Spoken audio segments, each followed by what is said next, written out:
That's absolutely right. When Christian wisdom and knowledge meet, we are talking about Comenius Institute, Warp and Woof Radio here on the Cool Groove site this morning. Me and my brother are in the house, Dr. Mark Eckel, Harold H.B. Bell, every Wednesday morning, 10 a.m. to 12 p.m. We are weaving wisdom and knowledge proverbially. Yes, we are.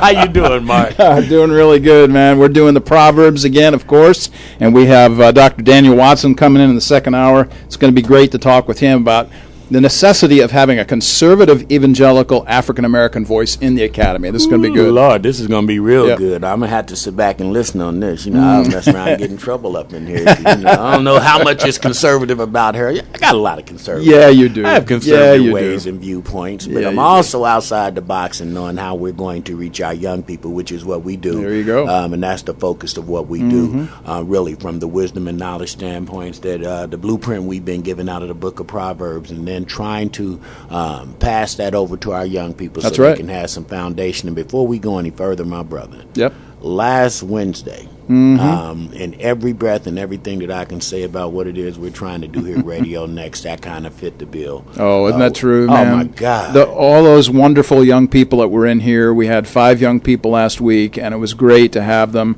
We have meetings with them throughout the semesters, Comenius Institute students, where they bring what they're dealing with in academics and intellectual life to the lunch table, literally, and to personal meetings and say, hey, Doc, what do you think about this? I heard this from a prof this week. What's going on with that?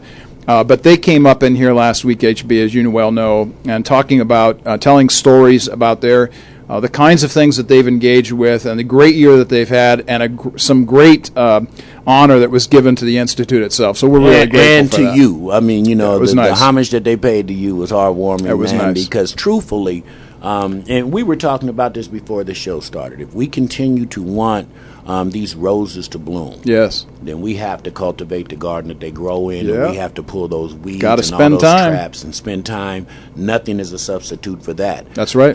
So when we come back, we're going to dive into Conservative Academy at the university level and what we need to do to really start understanding what we are taking in. That's right. Is what I'm hearing. We do a lot of talking out, but what are we taking in and how do we decipher it? We'll be right back. Dr. Mark Eckel, Harold H.B. Bell on Warp and Woof Radio at the Cool Groove site. RadioNext.tv on the Cool Groove site, and we are back. You are listening to Warp and Woof Radio, Comenius Institute sponsored show, and as we do each and every week, let's get into Comenius and let the audience know how this great program evolved. You bet. So John Amos Comenius, Moravian pastor from the 17th, 15th, 16th, 17th centuries. Wonderful man who actually still is considered today to be the father of modern education. And his view of wisdom throughout the whole world is really the reason why I named this institute this way, because that's what we're really after. As H.B. so wonderfully says at the beginning of our show, weaving wisdom and knowledge together, that's what we're interested in doing.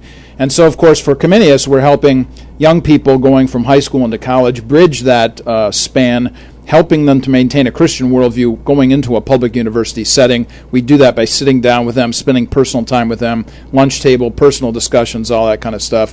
And, oh, by the way, we are always looking for somebody to help us fund the radio program, HB. Absolutely. Yeah. And we are offering great sponsorship packages here at RadioNext.tv as we breed all community all the time, and it's more than buying a radio sponsorship market. It's pretty much a membership to network with like-minded organizations all across the board, from the faith-based to the community-based to the business-based level. And, we're continuing to grow, and in 6 years we'll be celebrating on the 27th of May this little mustard seed that was planted, and it's in full bloom. So if you want information on how to be a sponsor to this show or RadioNext.tv, just contact me here, Harold H.B. Bell, or you can reach me at area code 317-625-4996. I felt there like you an go. infomercial there, man. Look at Shoot, unscripted too. And just let me add this final line to that little promo. Honestly, my view of so many things has been broadened since I've been here over a year now, and it's been wonderful not just to be with you and my brother, but also to be with all kinds of other folks that I've met. Oh, my word. It's been great, and just want to encourage people to do that. Man, that's almost like a segue into where we go in this conversation, because we're talking about having a special guest in today, Dr. Daniel Watson, and conservative African-American professor teaching religion and different studies. But you know, communication is so vital and so important. That's right. And you know, I mention it all the time, and it's ironic that we're talking about it today. And I use scripture about sometimes if you want to be a prophet, how you have to leave your own, you know, surroundings and your family, because the people that you're trying to talk about the great change that you might have made can only still relate to who you were, who you've been. That boy used to do this, and you know, that girl used to do that, and we get hung up. Yeah. But we've got scripture that talks about it, and people talk about, Mark, the need to hear different voices than those of their own tribe. So what does that mean? Yeah, so the word voices is a word that's used constantly. Voices literally means those who speak for us because they have authority. So people we look at, we say, hey, you know, because they sing that song or they play that music or they create that film, they have a certain kind of voice. The word tribe is interesting, and a word, honestly, I don't like to use very often, but because people do, I'm going to talk about it today. And that is the issue of the group with which we identify. And we might identify politically, culturally, religiously, whatever it might be. But those are the voices and those are the tribes, the folks that we're really concerned about being with. Now, as we've talked about this, and we talked about it last week, HB, the conservative students at IUPUI sometimes don't feel real free to express their points of view because in some ways they're actually concerned about their own grades. And so they don't raise issues sometimes. They don't even ask questions because they're viewed as either racist or homophobe or whatever the case might be. And we see this all the time. There was an article this last week about academic free speech and conservatives actually fighting for free speech.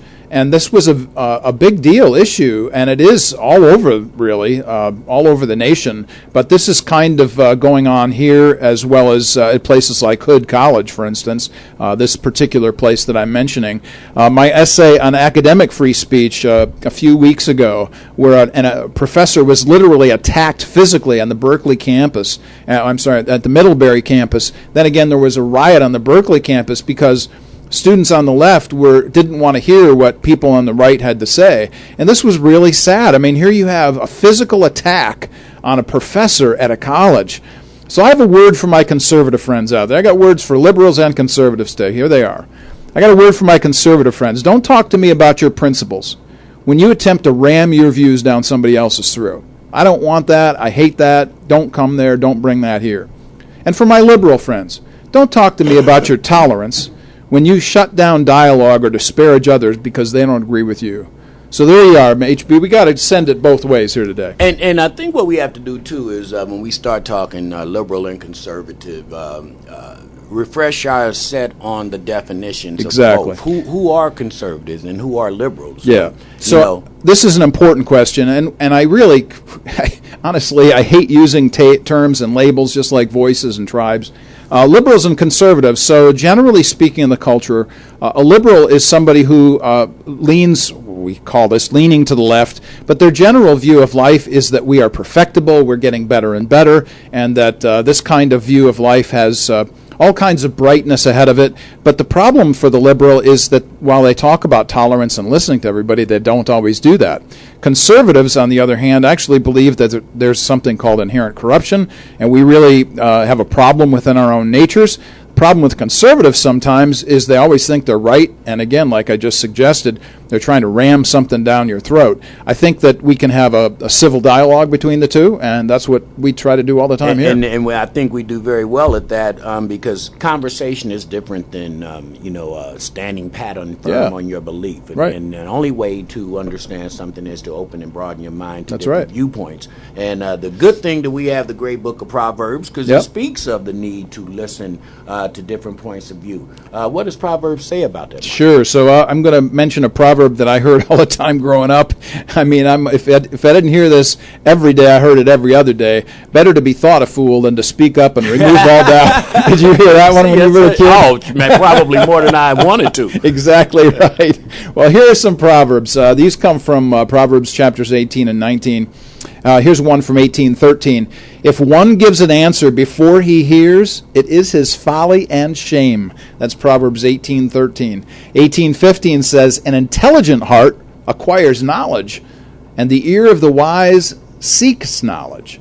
18:17 says that the one who states his case first seems right until the other person comes and examines him. And 19:20 says, listen to advice and accept instruction that you might gain wisdom in the future. We talked about this again last couple of weeks. We talked about how the millennials, they have a certain point of view. Us older folks have a certain point of view. And quite frankly, what the Comenius students will say to us and what anybody else that's younger will say to us all the time, we just want somebody to walk alongside us. We want a relationship with older folks. The older folks like us, we need to spend time with them, and you or I are all about that. Yeah. And, the amazing thing, Mark, is when we're talking about this subject matter right here is seasons change. Mm-hmm. And Scripture talks candidly about that's how right. When it comes to principles, be rooted like that tree. Yeah, that's right. But when it comes to fashion, if you're not willing to change, then old tree, you can ready to just be over there with no leaves on it, pretty much. Last question in this first segment is, we all as Christians have a responsibility, and we should listen to others, even if we might disagree. That's right. So give me some proverb on that. Yeah, exactly. So let's go all the way back to the First Testament, to the Old Testament again.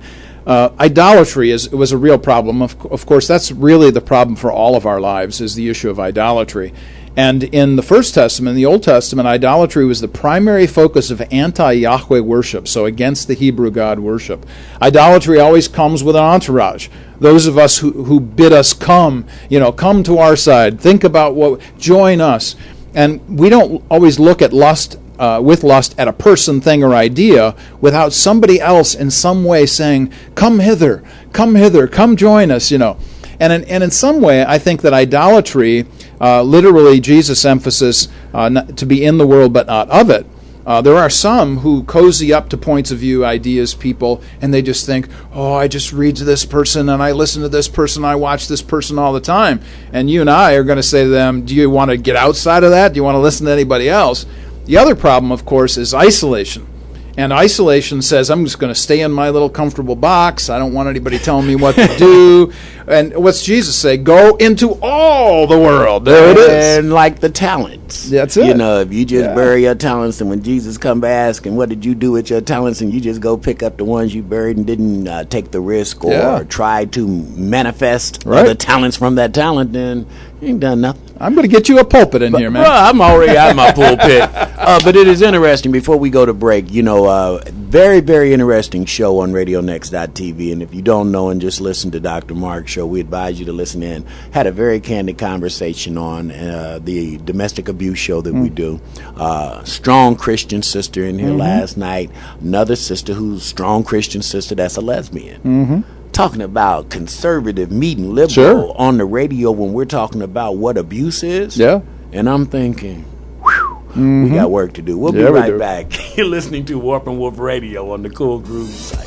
You are listening to RadioNext.tv on the Cool Groove site. Dr. Mark Echo, Harold H.B. Bell in the house right now on Warp and Woof Radio. You can check us out every Wednesday morning, 10 a.m. to 12 p.m. Eastern Standard Time. And I'm guaranteeing you will learn something. And if you don't learn something, at least you will have something to walk around with and stew and think about. That's right. Yeah, if you don't want to learn, that's your business. But you will have something to think about. And that's really what we're trying to do is we use the book of Proverbs. We're not throwing religion at you. We are throwing wisdom and knowledge. Wisdom and knowledge. Which is the first step into the kingdom. There you go. We're in the first hour, and we have Dr. Daniel Watson coming in the second hour, and we hope that you stay to listen because we're talking about conservative teaching in academia in the colleges and universities, and man, this is a big thing right now, and pretty much. And we were describing in the first segment about how conservative and liberal viewpoints are different, and one being conservative is kind of standing pat on tradition and saying this is how we need to fix what's already here, and the liberal is always inviting you into this change world. And I was teasing Dr. Mark on the break and told him I'm a liberal conservative. There you go. But as we go into the second segment, we want to cover current life events. And what have you been reading, Mark, about people who won't listen to those with whom they disagree? Sure. Because that's huge right now in our political arena. Oh, my, isn't that the truth? So I was reading something from Dr. Roth, who is the president of Wesleyan University over in the East Coast and New England area. And his comments this week, actually it was published in the Wall Street Journal, he said that in his New England area, liberal professors outnumber conservative professors 28-1. 28-1. Now, I got a question, and this is for everybody, and this was Roth's point. Now, Roth is a liberal, by the way, by his own admission. But he said, we need more conservative voices because we need to hear other voices than the voices we're hearing. So that's a really important, powerful point. If you got 28-1, man, yeah, what's up with that? Well, who's naming those people, liberals versus conservatives? What was really fascinating to me was that here's a liberal saying these are all liberals. Yeah, but you know what I think, Mark, and this is kind of getting off point. That's okay. I think that the conservative has now transcended into liberal thinking, forced to go into liberal thinking based on the culture changes and the dynamics. And you're still conservative, but if you don't stick up off of that, then you will be totally in the minority if you don't have some type of change in saying, hey, we have to have our lenses adjusted a little bit based on what is going on today. So since we're a little off topic, that's okay. Yeah. Let me tell everybody about what kind of educator I am. In education, you would refer to me as a perennialist. Now, a perennialist is somebody who believes that ancient wisdom, that great ideals happen all the time. So, for instance, if you think about perennial flowers, they're the flowers that keep popping up year after year after year after year. Well, that's the kind of educator I am. I believe in the great ideals that keep popping up every generation, because you need structure and framework. And so when we're talking about the great principles, the great ideals, you had a great example of this here just off air when you were talking about the stoplight, where if you don't have a stoplight, there's no structure, all you get is change and freedom. People are going to get killed out here on Emerson Way, right? Yeah. Yeah. So there has to be some kind of a structured environment where we are going to say, okay, here are some baseline principles that we're all going to believe in.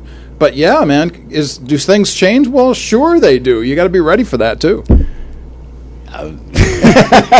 You know I'm going to get silly, but I'm thinking about Mr. Conservative. What about roundabouts? Oh, my word. I'm just saying. No, because this is the principle is to make sure that traffic flows without causing havoc. Oh, yeah, exactly. So the sheer conservative might say, stoplight, stoplight, stoplight. Sure. But a conservative liberal might say, roundabout. Roundabout. There you go. Look at you. There you go. So explain the divide between liberals and conservatives in this country, man. Because that's kind of where we are. Because there are some old staunch conservatives that would say, you're not a conservative. Exactly. Oh, they would say that, definitely. And they have said that to me. Yeah. And they get upset with me because I don't hold some kind of party line.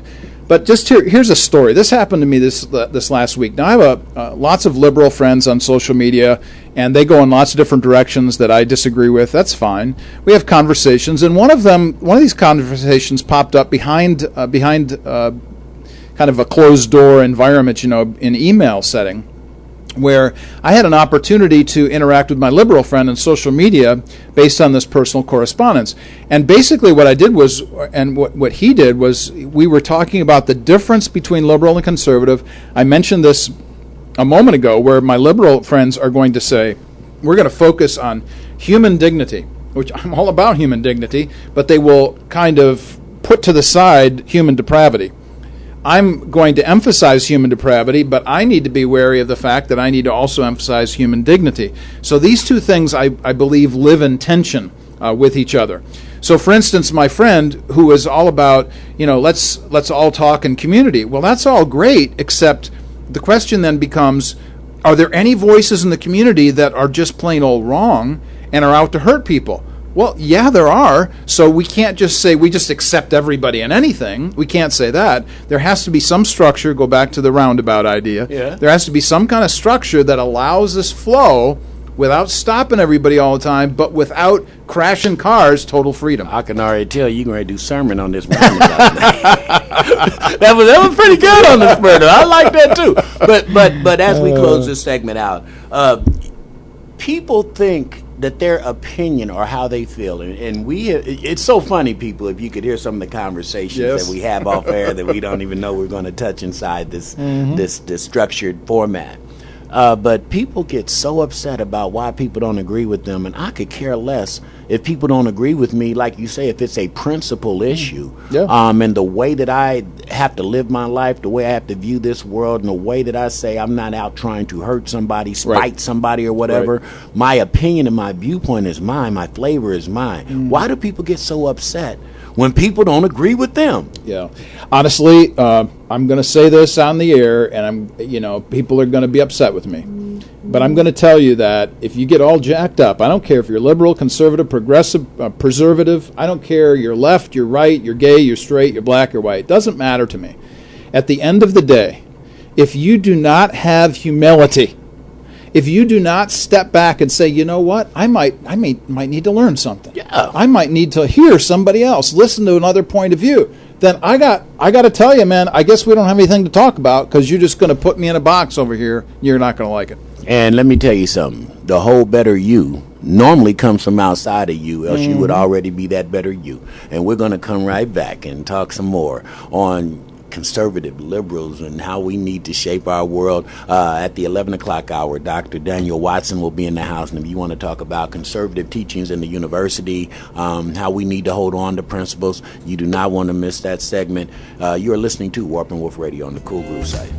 And the Comenius Institute is why we are here right now. Every Wednesday, 10 a.m. to 12 p.m. Eastern Standard Time, Dr. Mark Eckel and Harold H.B. Bell and special guests are always in, weaving wisdom and knowledge and trying to make some sense of this society that we live in, Dr. Mark. You can get a little spicy up with this, because the conservative liberal thing is like the Hatfields and the McCoys almost. But no, one more time, if we could just introduce Comenius Institute to our listeners and some of the great works that you're doing. You bet. So Comenius is really focused on helping young people, Christian young people coming out of high school, bridging the gap between high school and going into public university, where they're going to hear pieces of life and things from different folks, which is great, except what they end up doing is they don't think about how those things are influencing them. So I answer questions, I have dialogue, we have great discussions, we interact with, I even read papers, HB, at the college level there, and talk with students about what they're dealing with. So it's a really great time. Yeah, you've been a racist too, man.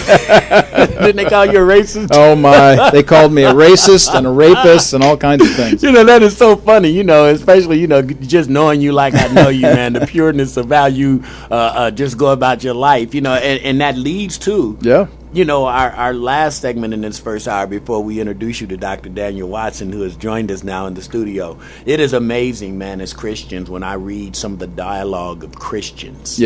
And I made the point earlier, when we were talking about domestic abuse and the two Christian ladies with two different viewpoints. It got off of abuse and got into their Christian values. And as Christians, Mark, we need to demonstrate unity. And how do we do it, even if we disagree politically or we disagree socially with some of the issues on the table? So 2 stories just to kind of highlight the point. I'm a good friend of Charlie Mitchell, who is a church planter out in Baltimore, Maryland. And Charlie was a student of mine, and now we text and talk all the time about different issues that he's facing in Baltimore. Well, one of the things that I also do on the side is I write journal articles for peer-reviewed journals. Daniel Watson, of course, here understands peer-reviewed journal articles, the point being that you're interested in getting out there with other academics and talking about these things. Well, Charlie and I came up with this idea of talking about an ethnic theological discipleship, where he was talking about, in the 20th century, the civil rights movement literally came out of the Christian church. It came out of Christian theology. But he said now in the 21st century, we've really lost that kind of emphasis in the black church. So we're going to actually write an article about this. Marvin is a PhD student that I'm helping to guide through his PhD dissertation, and he's focusing his research on Ferguson, specifically what happened in Ferguson, Missouri. But what he's interested in is how to understand how pastors should respond to this. Now, my job as a PhD dissertation guide is not to critique his approach or his conclusions, but to help him do good research which strives to eliminate bias in the research. So what I'm suggesting by these two stories in answer to the question is you got to be there with folks, even though we may or may not, we might have different points of view, as you suggested earlier, we might have different flavors coming into a different kinds of discussion. But what's my job as a white man with my black brothers is to reach out, be intentional, and to engage and help and come alongside, and they too are broadening and enlarging my world, and I think that's where that goes. And that's a great segue to the next question, and why is it necessary to hear conservative African-American voices in the church and culture? Because candidly, I might, just say as an African-American, the rule of oppression has always made us seem to think, how do we get out of this continued cycle of what we know as religion in America, sure, to make it fit some of the things that have been passed down. Right. So how we do that? So one of the things I'll just mention just comes off the top of my head, actually, as I'm thinking about this, is, if you listen to NPR and involved in public radio or public television, you probably know the name Tavis Smiley. He's all over the place, and he's a great progenitor of progressive thought. But I'm going to list a whole slew of folks that if you only listen to NPR, you probably never heard these names before, but you ought to know who they are. They are all conservative thinkers, and they are all people of color. So here we go. Mia Love is a U.S. House representative from Utah, was elected with a supermajority in 2014.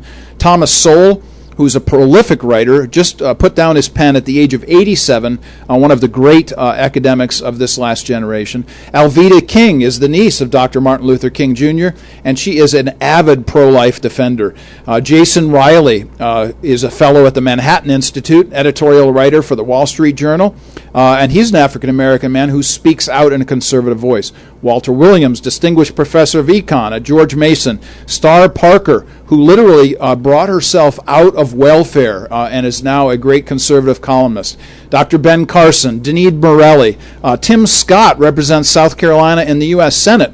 Here's a conservative black man who's representing in South Carolina. That's unheard of, but he's a conservative, and I think that's important to say. And last but not least, HB, here's a conservative voice that we don't think about as being conservative, but Dr. Condoleezza Rice, and what a wonderful woman she has been to the nation of the United States, a wonderful African-American woman who has a strong conservative voice. Those are just a few of the voices that people ought to listen to. Interesting. Yeah. That's interesting, that list of names you mentioned there, Dr. Mark. Because liberal African-American ministers and preachers might cringe when some of those names are mentioned. Yeah. And here's what I found out before we go to the break. Yeah. The more conservative the African-American, the closer they are to being accepted by the quote-unquote established conservative thinking. Mm-hmm. Just a thought. Yeah, it's a thought. We'll come back and find out more and get in deep with it. Dr. Daniel Watson's looking at me like he's ready to jump on me over here. No, Dr. Watson, you'll be all right after about the next hour when you understand HB. I'm, keeping it real, 100%. But that is a great list of people who have done some amazing things and trying to bridge a gap, and that's right. Really what we need to do. That's what we're talking about. Yep. In this. Christians that demonstrate unifying that voice. Right. Mark, before we go to break. Just real quick, I'll just say there needs to be intentionality. You need to actually decide to do this and then go do it. You need to listen. You need to read. You need to create opportunities. You need to maintain principles without rancor. Think about all of the African-American voices we've had on this show specifically. Over half of our guests have been African-American. That's very intentional. On our board at Comenius, we have 5 board members, 2 of whom are African-American. Very intentional to all of this. One of whom sits right to my left. Thank you very much. A proud board member of Comenius. And as we go on break, let's throw the question out there. Are labels good or bad for us trying to unify this culture that we live in? Not really. You are listening to Warp and Woof Radio on the Cool Groove site. You're listening to RadioNext.tv at the Cool Groove site. This is Warp and Woof Radio. You hear us every Wednesday from 10 until noon. and we are sponsored by the Comenius Institute, where we are bridging for Christian young people coming out of high school into public university an opportunity to think Christianly all the way through their college years. And in studio today we have Dr. Daniel Watson. We're really grateful to have him and his presence here. He is a teacher of Old Testament and the language of Hebrew. Dr. Watson, thanks so much for being with us today. Well, good morning to you and to all of our listeners, men and brethren and sisterin. So, there you go. Good to be here. Well, we're grateful not just for your time and your talent and your expertise and what we're going to talk about, but tell us a little bit about yourself, your life experiences, your church, and your work, actually, in Old Testament teaching as well as Hebrew. Oh, sure, I'd be glad to. Well, I am a happy and proud Circle City native, so I was born, raised here in Indianapolis, and a graduate of North Central High School. That's where I went. And of course, being an avid basketball fan, who isn't here in Indiana? I mean, that's right. The one state religion we're allowed to have here, pretty there much, you go. is basketball. So now whenever I, run by, Ben Davis High School, I kind of growl a little bit, my comings and goings, because, the boys' squad was kind of primed to take the state title this year, but, they tripped over Ben D in the regional semifinals, so it's like, okay.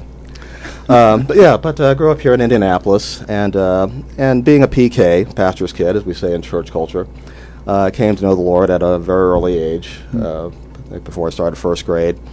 And so he and I have been on this journey together now for over 40 years.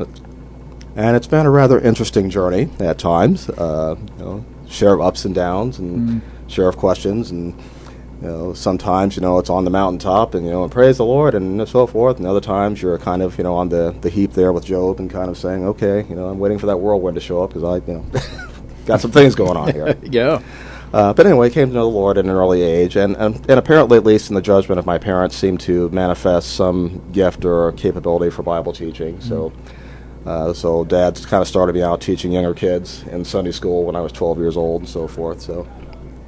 And he, he sort of had some instinct for recognizing that kind of talent, having pastored here in Indianapolis for over 33 years, Wow. Down there on 16th Street, just a few blocks north of the old Busch Stadium there where the Indians used to play, down there on Riverside Drive there. But anyway, after graduating from North Central, from there I went on to Liberty University, so that's where I did my undergrad and got my degree there in biblical studies.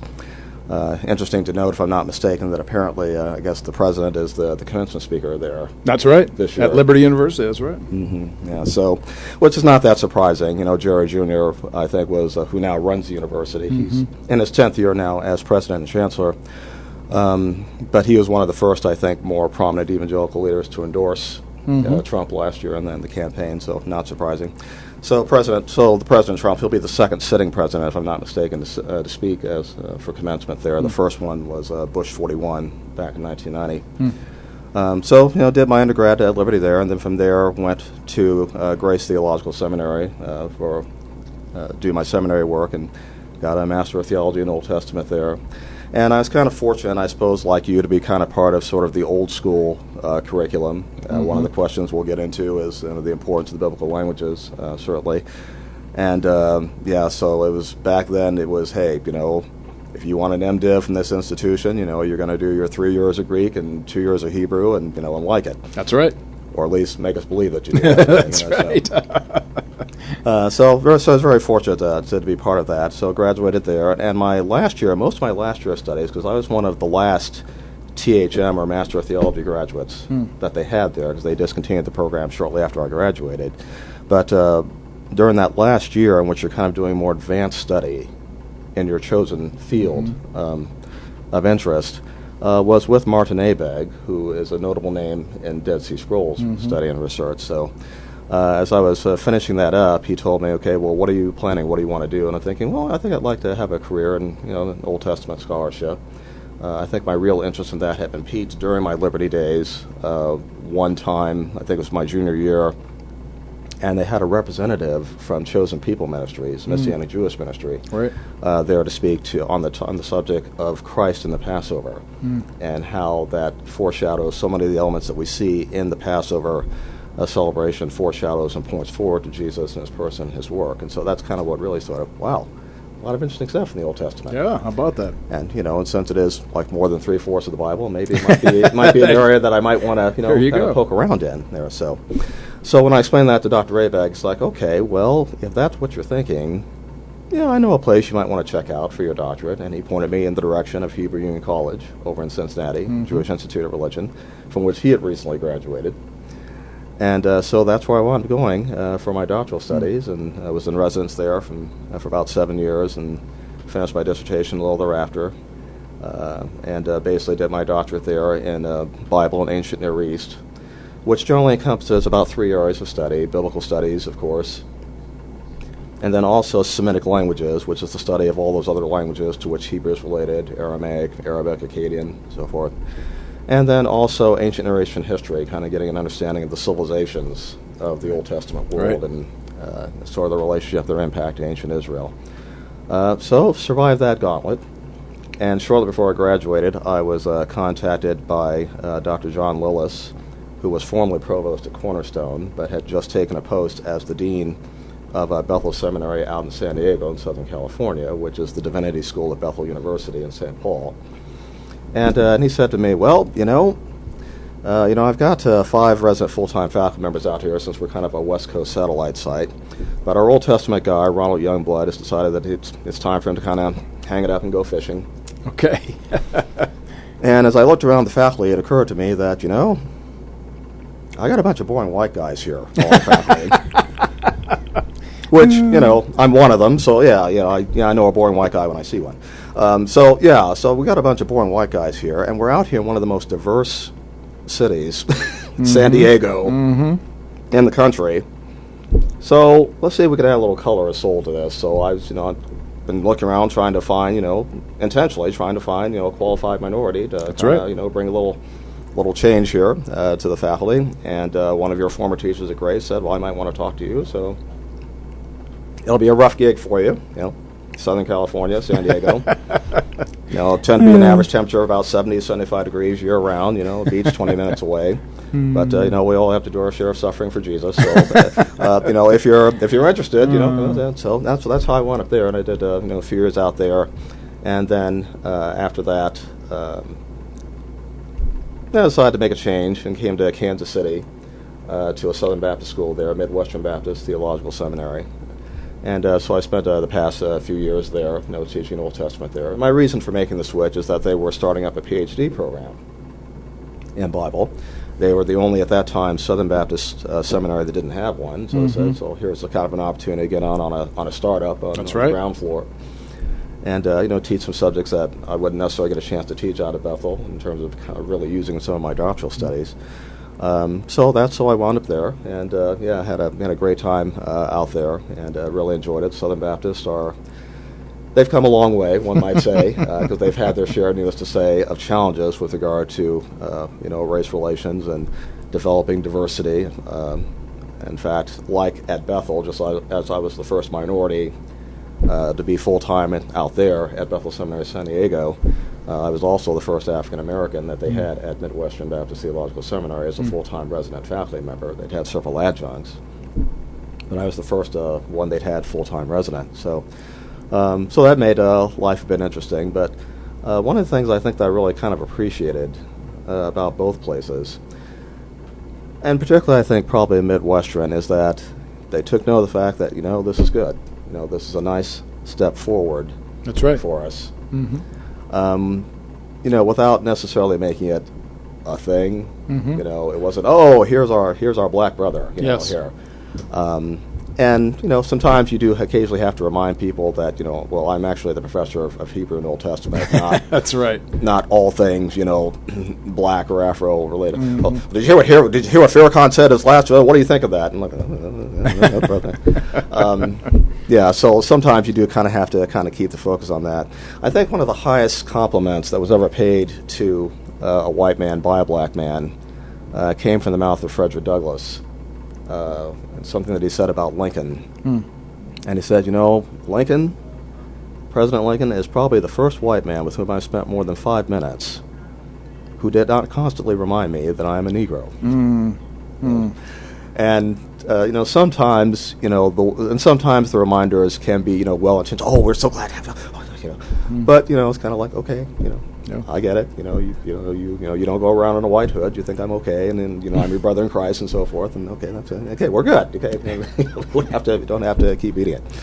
But anyway, after doing my time there at Midwestern, basically we had some situations happen at home. Both parents have passed away, and I'm now the resident homeowner. So that was one factor, and there was also a regime change there that led to some changes in the faculty lineup. So that's kind of how I wound up back here in Indianapolis. But I've been doing some teaching and adjunct work since. Taught a little bit for Grace College here at the Indianapolis Extension last year, and have been engaged by Crossroads and a new seminary called Indianapolis Theological Seminary to teach their Hebrew course this coming school year. So good. Those are great things. Yeah, and so it kind of keeps me off the bench, so to speak, a little bit, and keeps me engaged, and I enjoy that. But being home has been good. I love Indianapolis, and I'd be perfectly content, if Crossroads or ITS could eventually figure out some way to have me there more or less full-time enough to pay the bills. Yes. I'd be perfectly content to stay here with the people of Indianapolis, for the rest of my academic career. And my home church is here, Greater Northwest Baptist Church up there on the northwest side there, where Pastor Claude Robson was the pastor until recently, just retired a couple years ago. Reverend Corey Rogers is now the senior pastor there. So it's been great to be back home and to reconnect with them. And during the time after Pastor Robson retired and before Pastor Rogers was called, basically I did the Wednesday night Bible teaching there. So that's kind of my role there, pretty much as a teaching pastor and kind of a scholar in residence. And good. So I love being with them there, and so it's been. Your comments early on when you were first talking about your dad. Tell us a little bit about what kind of an influence he had on your life. I mean, you gave us some general ideas there, but what specific ways do you think that he actively discipled you in the process of becoming who you are, honestly? Mm-hmm. Sure. Well, probably if you were asked my mother, and you would, let's say, okay, we have 4 sons, one of whom has really been sort of actively engaged in the Lord's work. The other 3, have kind of done their own thing. Sometimes good, sometimes bad, as they say. And if you were asked my mother, okay, what is the reason for that difference? She would say that, well, probably, his father spent more time with Danny, as she liked to call me, spent more time with him really than with the other 3. Because as a young pastor kind of coming out there to Indianapolis from Cedarville, Ohio, and I kind of mentioned, the fact that I've had the privilege of, being some first in the course of my journey. Well, that was kind of a chip off the old block in some respects, because it's likely that Dad may well have been the first African-American graduate from Cedarville College, as it was at that time, in the late 50s. But, he had enough respect and standing from his classmates by his senior year that they had voted him both vice president and chaplain of the class. Wow, nice. Which you can see there in the yearbook when you look at it. But, being kind of a young, pastor on fire there in his 30s, he made the mistake, I think, that maybe a lot of pastors tend to make of going to save the world, save the city of Indianapolis, and my family's probably in there somewhere. At least that's my mother's take on it. So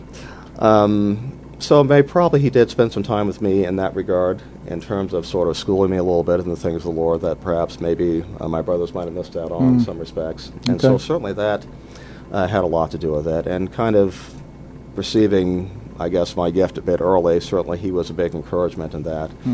And kind of finding me to kind of be the likely heir to his spiritual legacy, and those car rides home from practice or whatever, from school, sometimes, he would just engage me in conversation or use me as a sounding board, to talk about, some things that are going on at the church, or then later when he became interim president of what is now Crossroads. And he's kind of banging his head against the wall about, how do we do about this? How do I handle the situation with this faculty member? I'd be in the car, and I'm just, sipping my Coke, whatever. But, said, well, there's something you might want to think about, son. I could do this, but if I did, So those kinds of conversations, in addition, of course, to just the routine things that father and dad should do in terms of playing ball, go out and playing catch and so forth. Those things had a lot to do with it. And certainly he had a lot of good advice for me about, as you're going into academia, remember that, however much you learn, there's a difference between knowledge and wisdom, and that you always want to, stick with the book. Yeah. And stand on the book. I mean, there you go. Those two things that he repeated to me, constantly. Over and over and over again. You're listening to Dr. Daniel Watson, and he is Old Testament professor, Hebrew language prof. We're really glad to have him in studio here today. We're going to take a musical break. You are listening to RadioNext.tv at the Cool Groove site. This is Warp and Woof Radio every Wednesday from 10 until noon. We will be right back. You are listening to RadioNext.tv at the Cool Groove site. This is Warp and Woof Radio. We come to you every Wednesday from 10 until noon. And our focus on our show is from Titus chapter 3, the three great commands there: do good, do good, do good. Our focus is always to find folks in Indianapolis and the surrounding areas that are doing good in the community and demonstrating Christ-likeness in whatever vocation, whatever area that they are engaged with. And this week we have Dr. Daniel Watson, who is here, who is an Old Testament professor, also a teacher of languages, specifically the Hebrew language, and maybe a little Ugaritic and Aramaic in there. We could throw a few of those in there as well. But Dr. Watson is here, and we are going to be discussing three major issues today. We'll see if we even get past the first one. But the first one is very important, I think, in our culture today, where there is such polarity, there is such division in the between people in the academy, specifically with all of the upheaval. For instance, whenever you have a conservative speaker come in, let's say, for instance, they get shouted down or carted off to a different building so they can be heard, perhaps on a radio broadcast, and instead of having their views actually heard overall. And then, of course, coming out of the 60s with Berkeley and so on, the great freedom of speech emphasis, not so free to give speech there now. So there's a great problem, I think, we find in the culture generally right now in liberal and conservative ideas in the academy. And so I've asked Dr. Watson to come in and specifically talk about this one question: why is there a need for conservative evangelical African Americans in the academy today? Dr. Watson, how do you respond to that? Well, I think basically it kind of comes down to at least a couple of reasons I can think of just right off the top of my head. One is just the need for different viewpoints to get somewhere close to the truth, as they say. When it comes to the political news, I always like to tell people, or tell my students, that, well, here's what you do. If you want to get one side of the discussion, you read the Washington Post. And then if you want to get the other side, you read the Washington Times. There you go. Take both what they say, divide that by half, and you might get something hopefully somewhere close to the truth. There you go. But if you're listening to or hearing only one side, then it becomes very easy to define truth solely in terms of sort of a mutual admiration society of thought. Oh, I congratulate you for being, level-headed and smart enough to think the same way I do. And it also becomes easier, I think, under those circumstances, if you're not careful, to, for lack of a better expression, just kind of demonize the other side because, clearly, anyone who doesn't share this viewpoint is not, not even worth considering. Right. So why should they be allowed? Why should they be granted free speech? Franchise when clearly they're so extreme and outside the pale of how reasonable people think. Right. And you discover that, well, here's a reasonable person who actually disagrees with you, and and it's sort of, oh, gee, you got a point there. So certainly, the motto of the country, used to be, the official motto used to be e pluribus unum, out of the many, one. So you need the many, I think, to have a strong and good one, as opposed to sort of a flat, monolithic, and I think ultimately weaker. Yes. One. It's also important, I think, in terms of, particularly in the faculty administrative positions, for students to be aware that, oh, yes, there are intelligent and reasonable and informed conservative voices out there whose ideas are worth considering, because oddly enough, there are actually some students who might actually think the same way, but they're afraid to speak up and say so. Yes. Because, so far the power people seem to be on the other side of the discussion. Right. One of my favorite anecdotes in this regard is a story that Philip Johnson tells in one of his books. Philip Johnson, longtime law professor out at UC Berkeley, gained some notoriety in the 90s and the previous decade for debating, Richard Dawkins and the others on the evolution issue. But in one of his books, he relates the anecdote about what's known as Harder's principle. And apparently it was a situation where over in Germany, I guess an astronomy teacher was taking his students out to the field to kind of look at the stars and show some constellations. And so he gets out and he sets up his telescope, and okay, now if you look over here, you will see, this constellation, this star constellation. Yeah, okay? And so he calls the first student up, okay, look at the telescope. You see it over there? And he said, right over there, yeah? And the student's like, no, sir, I don't see it, And the professor's like, don't cough! What do you mean you don't see it? It's not out there. What's wrong with you? And just berates the student mercilessly, and said, what are you doing in this class? So here, next student, here, now come, look there. You see it over there, right? And the student peers through the telescope, and he's like, oh yeah, there it is. Right there, and so forth with the next student, the next student, the next student, until we get to the last student, who apparently wasn't paying attention. And the last student comes up, and he looks through the telescope, and he's like, no, sir, I don't see the constellation you're talking about. It's right over there. I said, no, sir, I'm sorry, I don't see it. Don't cough! And then finally, for the first time, the student pushes the student aside, and he says, here, I'll show you. And for the first time now, the professor himself actually looks through the telescope. And he looks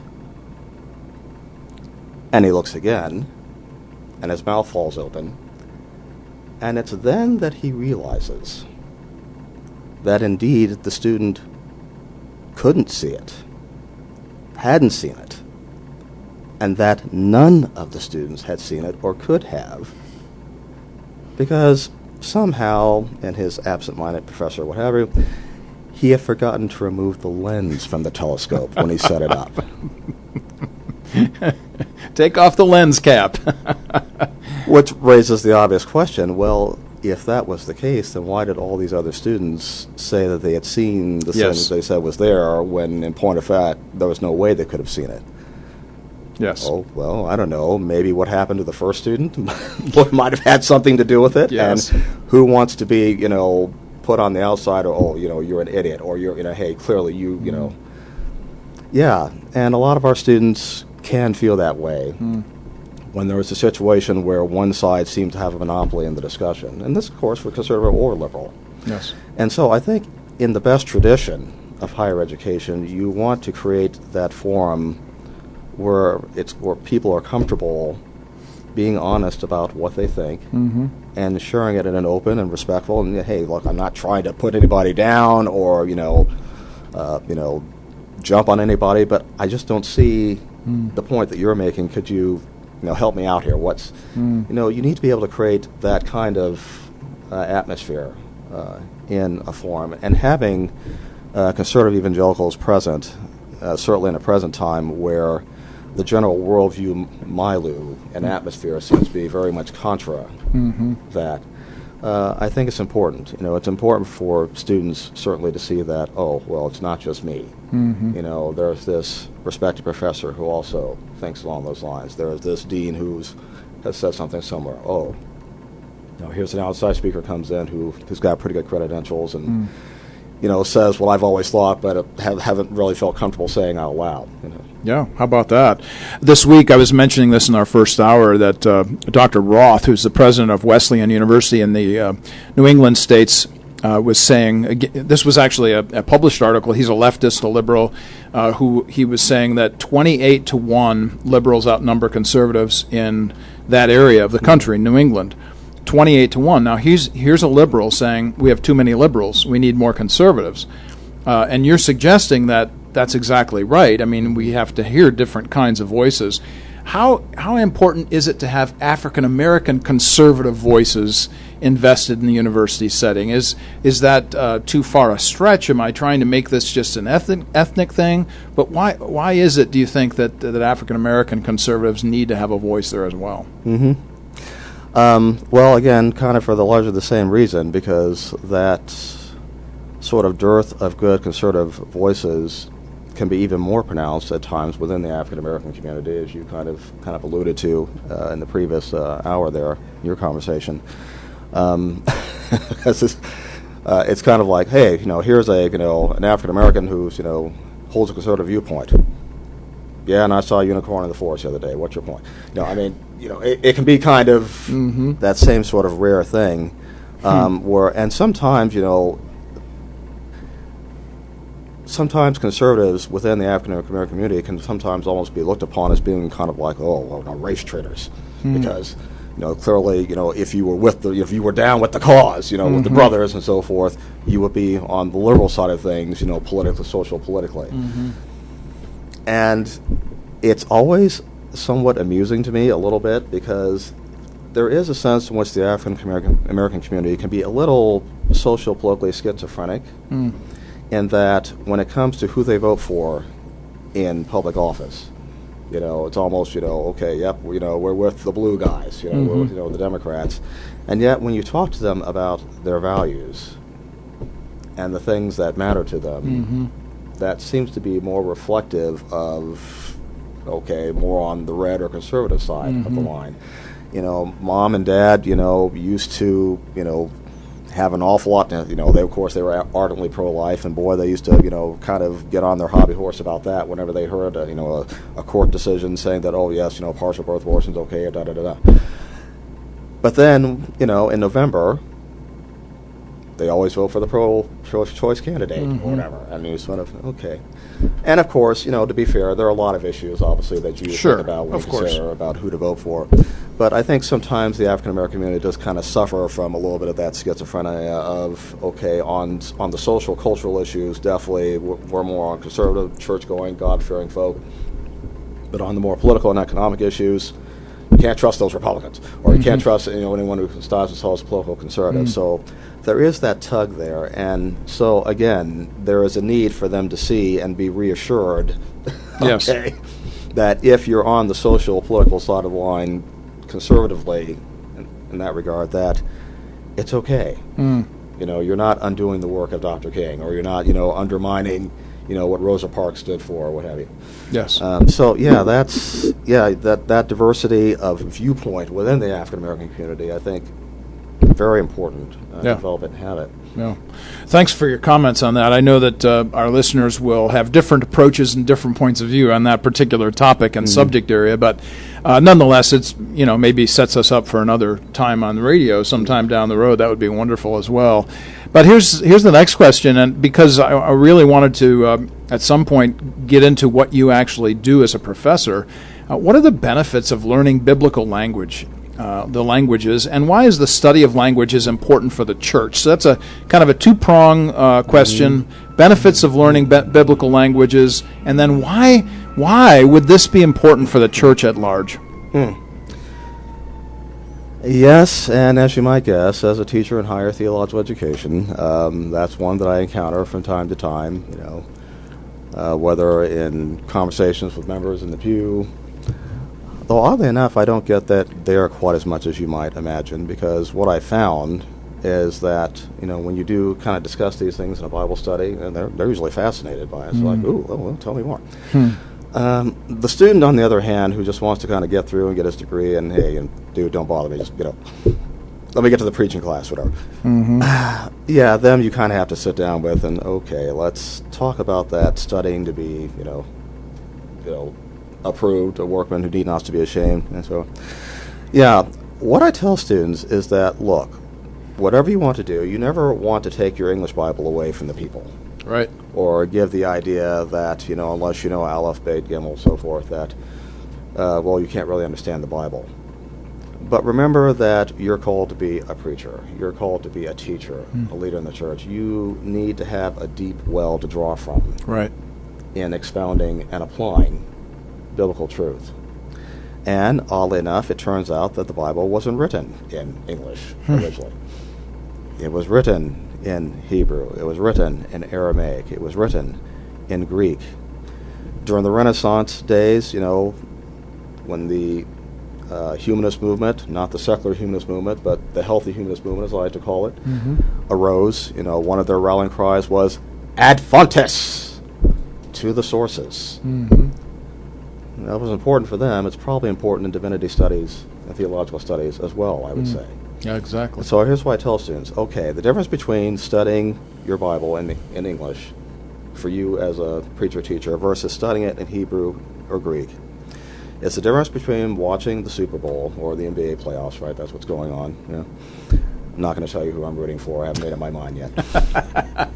But, the difference is between, watching, LeBron or Steph Curry and those guys there, between watching them on a good, reliable, old-fashioned black and white TV, the big box type that you had to lug up the stairs, when you were moving in, watching it on that versus when you're working with the languages, watching it on, a 50-inch, maybe 60-inch, 4K, ultra-high def, with nice surround sound, the whole bit. Not to mention color. Yeah, and the color. Yeah, that helps. Yeah. You will see the same things. You will just see them much more vividly. Yes. And more powerfully, perhaps, than the English translation, can realistically bring forth. So, for example, in John chapter 10, where Jesus is giving, the Good Shepherd discourse, I am the Good Shepherd, in the Greek text, ego eimi, ha kalos, ha poemas. Okay. Now, look at your English text, you say, I'm the Good Shepherd. Right, got it. Jesus is the one I can trust, Psalm 23 and all that. Okay. But when you look at it in the Greek text there, you see something that, as a student, as a teacher, preacher, you're not going to see in English. Because the Greek student, hopefully, has learned that when you want to say the Good Shepherd, there are two different ways you can do that in Greek. You can use one construction where you use the, and then the adjective, and then the noun. Or you can use an alternative construction where you have the, and then the noun, and followed by the adjective. The shepherd, the good one, literally. And the difference between the two is that second construction is emphatic, and usually designed to call attention to or something by way of contrast. So Jesus is saying there literally, I am the shepherd, the good one. And even the first part of that grammatical construction, the ego, is an emphatic of the me, and that is I am the good shepherd, the good one. Yeah.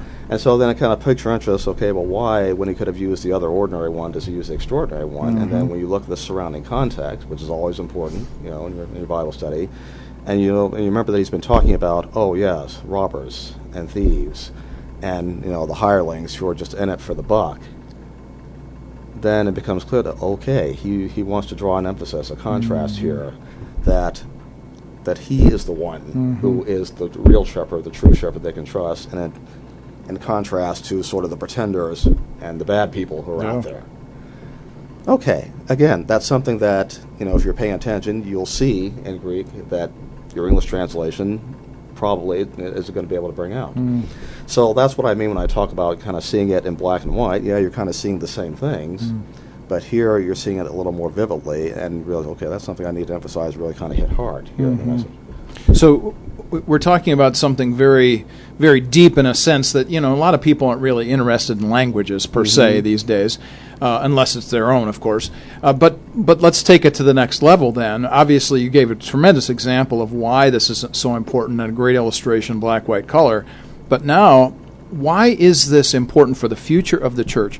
Why should the church be at all interested in sending its men and women away to learn the languages for the future of the church? Well, it's kind of sort of what you might call kind of the general answer, and then the one that's more specific in terms of the health of the church. The general answer is that your clergy are going to be, in a sense, the professional, vocational people of the faith community. And generally, it's a good idea for those people to be trained in what they're going to be doing. If you were going to the dentist to have a root canal done, And said, "Hey, so just I don't need to see any of your diplomas or anything I hear on the wall. Just out of curiosity, where did you learn your dentistry?" Well, I took this online course, dental appreciation course, and they had some pretty nifty diagrams on there. So it's one of those. It's like, okay, yeah, I don't think my insurance covers this, so I'm gonna, yeah. So, and I think probably, we hear a lot about ministry malpractice. Yeah, well, okay. Putting a priority on making sure that they're adequately trained, properly trained, certainly would help. So I think, if you kind of look at the ministry in that sense, well, we send our people to school, doctors to school, to med school to be prepared. We send our lawyers, hey, I'm on trial here for second-degree murder. I don't want the guy who, did the correspondence course. I want, right. The guy who went to IU School of Law or what have you. Yeah. So the same thing, and if we're talking about some of the most important issues that we deal with in both time and eternity, it helps to have, someone who studied and prepared and trained themselves for that. And the first sermon that I preached in chapel at Midwestern Baptist Theological Seminary was from Ezra 7. And essentially my bottom line about, what is your seminary education about? Well, your seminary education is about becoming a prepared person for a prepared work. And another touch of Dad's influence on me, he always used to tell me that God's call to serve is God's call to prepare. Yeah. And this also kind of goes back to the question of why there need to be conservative voices, certainly in higher theological education, because one of the things, and understandably, that a lot of churches worry about is, you'll go off to seminary, you'll lose your fire, or you're going to learn a bunch of stuff that's going to make you question and doubt the authority of the Scriptures and so forth. You need people who are settled in their convictions on that to be there to kind of reassure them that, yes, you can send him off to us as someone who's on fire for Jesus. He's not going to come back as a heretic or an apostate. Yes. And particularly within the black church, I think that's really been an issue because one observation that Dad used to make is that, in his perception, when he was interim president of what is now Crossroads, in his perception, he said, I think, son, that we're probably, the African-American church, we tend to be, in terms of promoting and valuing higher theological education for those of our young people who are called to ministry. We're about, he says, I think about 10 years behind our white counterparts in that regard. And we really need to have a push for it. And, of course, when he would go out to kind of promote the school, be a church bank or whatever, and he's talking to the senior pastor and say, I got a bunch of young ministers here, and I'm schooling them here. And I said, well, we have this place over here called, Baptist Bible College, as it was at that time. And where we'd be happy to have you come and send your young people there, and, we will do what we can to help make them better prepared and trained and equipped for ministry. And half the time the response is, well, he don't need to go to school. God will teach him how to preach. Yeah, there's a real issue. I tell people all the time, if you have your devotions in the morning, I'm really happy for you. But if you don't have an engineering degree, I don't want to get on your bridge. I'd rather have an atheist who has a really good engineering degree to build my bridges. Thank you very much. This is a really powerful concept here that we need prepared people. In whatever field it might be, as you well suggest, having a root canal by correspondence is not a cool thing. But we have a tendency in the church to just kind of gloss this over as some kind of spiritual mechanism, or we just need our concern to be spiritual. Well, all of life is God's, and therefore it's all sacred in that sense of things, and we have desperate need of these things. Well, absolutely, and it can be a challenge at times to kind of guide people away from what I call sort of a mystical approach. Yes. To ministry. Well, the Holy Spirit's there, so open up the head, pour it in. Right. And it doesn't quite work that way. Now, to be sure, and what I tell the young person when he comes, so I'm here in homilies class. So you're going to teach me how to preach? And the response typically my teachers would give is, no, I'm not going to teach you how to preach. No amount of schooling or training or preparation can replace a genuine call. And if there's not a genuine call from the Lord upon your life, then you can get as many degrees as you want, and you may be more of a challenge to the church, than the outright apostate. Yes. But what we are going to try to do is give you some information, some training, some skills, or help improve the skills that you have that will make you, hopefully, a better equipped, better prepared, and therefore ultimately more effective preacher than you might otherwise be. Yes, the Holy Spirit is very resourceful. He can get an awful lot done with a dull, clumsy instrument, and some of our lives are testament to that, I think. Yes. But oh, how much more can he do with a sharpened, prepared, refined instrument? Because God chooses to work as a cooperative enterprise with us. He has his part, we have our part. Yes. And when Paul tells Timothy, study to show yourself approved, okay, he's telling Timothy, this is your part in the process. Yeah, this is huge. This is such an important issue. So many different directions to go with this. We just have a few minutes left in our program today. I would like to just touch on this area briefly, and it really sounds, Dr. Watson, like we're going to have you back again. But the issue here for us, thinking about the depth of necessity, preparation, and so on for the Christian church, is the superficiality, generally speaking, of the theology of the church and how Christian academics can help that process. If you could give us an answer to that question, how can Christian academics help the process of the superficial church that we find ourselves in today? Well, think about my own situation there at Greater Northwest. I think that, first of all, every congregation needs to have pretty much, not necessarily have to be on paid staff or whatever, but every congregation needs to have what I would call its scholar in residence.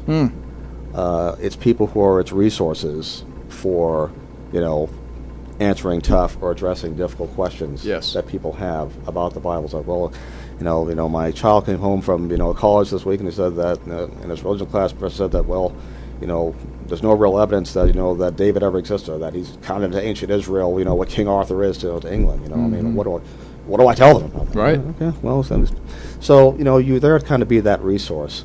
The other thing you can do is promote the development of the church's own resources. One question that I always ask pastors when they ask about, well, what can I do to kind of broaden or deepen my people's appreciation for the Bible, maybe even theological issues? Okay. Well. What kind of library do you guys have there at the church? Good question. Library? And a church? Well, yeah, it's probably a good idea. We have one at Greater Northwest, and, library, media center, someplace where people can go to look up things that maybe, okay, we didn't have time to get into this in Sunday school class this past week, but here's a book in our church library that you can go look at. Another thing I think that academics can do to be helpful in the church setting is, first of all, remember that they are part of the church. Okay, and because sometimes if we're not careful, we can make ourselves candidates for, for the 21st century Pharisee club, and we're kind of like, all these common rabble, what do they know? They don't know anything. And what made Jesus so unconventional is that, okay, I don't walk around the robes. Let's go out here to Applebee's, whatever, and kick around some questions or issues that you might have. Well, John the Baptist didn't come eating and drinking. Now this guy's a party animal. Well, okay, yeah, you kind of have to be out there with the people and talk to people and not be afraid to kind of interact and kind of develop those personal relationships. One other thing that I do also suggest or recommend that they do is that from time to time, maybe have a monthly lecture series or presentation series in which, you're, the professor or the guy who's, professor at a Bible college there in your church, takes up or addresses some topics or issues that are of concern to the people in the congregation.